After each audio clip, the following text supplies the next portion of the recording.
Tara guys, samahan nyo muna ako. Exercise tayo. Araw ng Martes, wala tayong biyahe. Coding. Kaya ito guys, exercise muna tayo. So guys, good morning nga pala. Samahan nyo ako, mag-exercise tayo. Araw-araw tayo nasa biyahe. Hawak natin makina.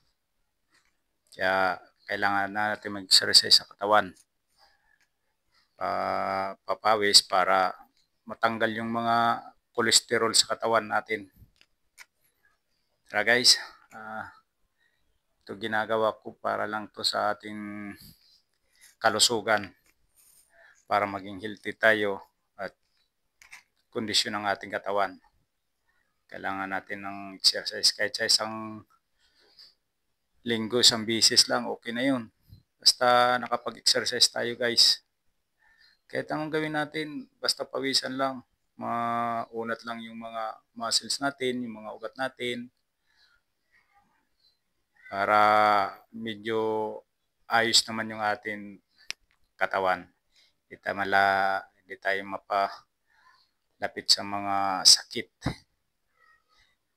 Alam mo diba guys, ang mahal ng mga bilihin ngayon, malang gamot, kaya iwas tayo sa sakit. Kailangan natin alagaan natin katawan, kailangan natin mag-exercise para pawisan tayo. Okay guys, samahan niyo ako. Takbo lang, okay na yun. Basta may exercise lang ating katawan. Sige guys, hanggang dito na lang. Maraming salamat. God bless you. Mabuhay tayo.